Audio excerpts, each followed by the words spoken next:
हे आपलं पारिजातचं झाड आहे। एक कुंडीमधून हे कॅरी बॅगमध्ये लावलेलं आहे। हे खाली पडायला लागले, त्याला आपल्याला कॅरी बॅगमधून काढून घ्यायचं आहे।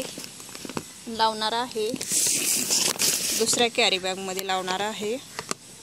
हे वाकडं झाल्यामुळे याचा एक भाग असा वाकडा आहे, त्याच्यामुळे हे खाली पडायला लागले। आपल्याला याच्यामधून काढून घ्यायचं आहे। हे दुसऱ्या कॅरी बॅगमध्ये लावलेलं आहे। हे आपल्याकडे आहेत तांदळाच्या कॅरी बॅगा। हे आपण वेस्ट न घालवता आपल्याला याच्यामध्ये झाडं लावण्यासाठी कामाला येतात, त्याच्यामुळे आपण याच्यामध्ये लावून घ्यायचं, छान असतं। आपण यात झाडाचा पाला पडलेला भरून घेतलेला आहे। आपल्याला याच्यामध्ये माती टाकून झाड आपलं हे पारिजातचं झाड आहे।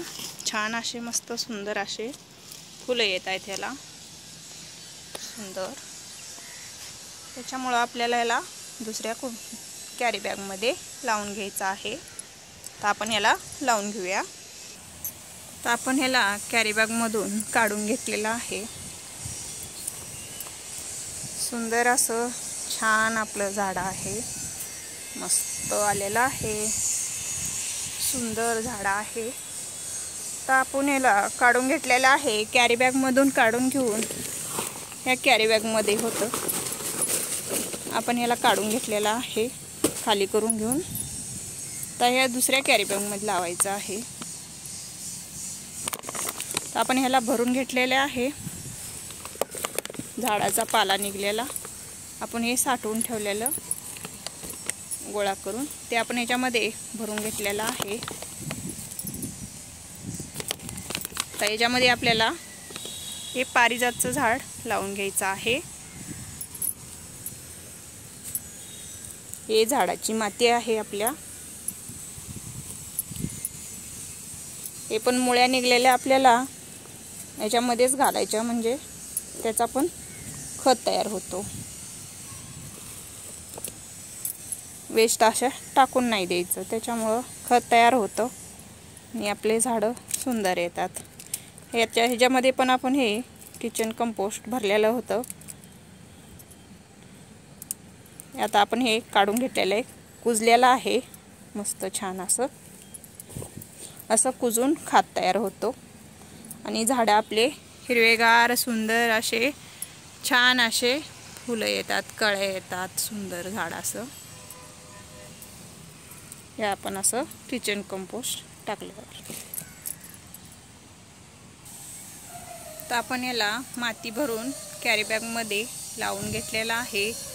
त्याच्यावरती किडा किती मोठा आहे, तर आपल्याला तो किडा काढून टाकायला लागेल।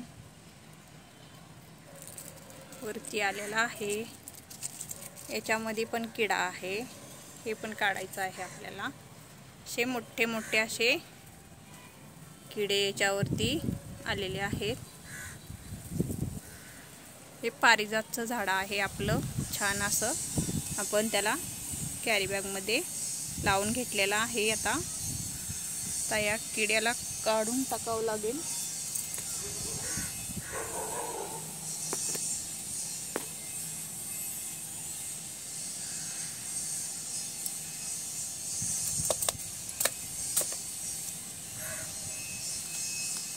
तर त्याला मी काढून घेते। हे फांदी मोडूनच मी असा किडा काढून घेतला, तो निघतच नव्हता। असे मोठे मोठे किडे होतात असे, याला काढून असं फेकून द्यायचं। हे मोगऱ्याचं झाड आहे। आता याला आपल्याला खुरपून घ्यायचं आहे। छान असं खुरपून घेतलं की सुंदर असे झाडं फुटतात, छान असे। खुरपून घेतल्याच्या नंतर याला खुरपून खत देऊन घ्यायचं। आपण याला खुरपून किचन कंपोस्ट देणार आहे। मोगऱ्याच्या झाडाला आपल्याला याच्यावरची माती काढून घ्यायची आहे।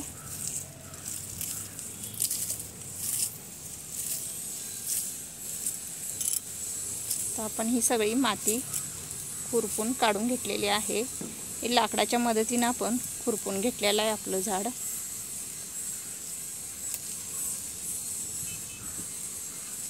असं खुरपून घेतलं की याच्या मुळ्या पण कमी होतात, असं झाडाची माती पण मोकळी होते। अशी खुरपून घेतल्यानंतर माती अशी खुरपून घेऊन म्हणजे झाडाला अशी माती मोकळी अशी सुट्टी सुट्टी झाली की झाडाला आपल्या मुळांना हवा लागते। हवा लागल्यानंतर झाड आपलं छान असं सुंदर येतं। झाडाची माती अशी घट्ट राहिली की मग आपल्या झाडाची निगा चांगली होत नाही। असे खुरपून घेऊन मस्त असं झाडं खुरपून घ्यायचे, म्हणजे खुरपून घेतल्यानंतर झाडांना एअर सर्क्युलेशन होतं आणि झाडाची माती अशी मोकळी मोकळी राहते। खुरपून असं खत दिलं की झाडांना चांगले मुळ्यापर्यंत खत जातो। वरून आपण खत टाकला की झाडांच्या मुळापर्यंत पोचत नाही आणि वरतीच राहतो खत। त्याच्यामुळं कधी पण खत देताना आपण झाडांची मुळ्या खुरपून अशा झाडाची माती आपली खुरपून घेऊन मग आपण या झाडांना खत द्यायचा। खुरपून खत दिल्याने चांगलं असतं। वरती कधी पण खत घालायचं नाही आपल्या झाडांना। तर आपण हे झाडाची माती अशी मस्त खुरपून घेतलेली आहे। झाड आपलं मोकळं झालेलं आहे। तर आपण याला खत देऊन घेऊया। हे आपण शेणखतापासून तयार केलेलं लिक्विड फर्टिलायझर आहे। हे आपण आता पाण्यामध्ये मिक्स करून आपल्या झाडाला देणार आहे मोगऱ्याच्या।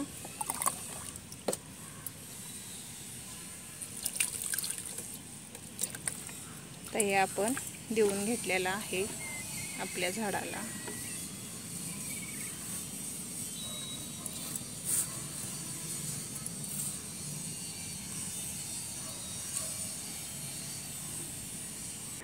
तर हे आपण पसारा केलेला सगळा आता आवरून घ्यायचा आहे।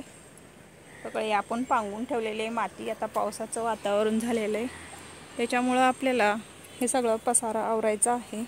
सगळीकडे आपण ही माती करून ठेवलेली आहे झाडं लावून। तर हे आपण पसारा आवरून घेऊया। व्हिडिओ आपला आवडला तर लाईक करा, शेअर करा, सबस्क्राईब करा। धन्यवाद।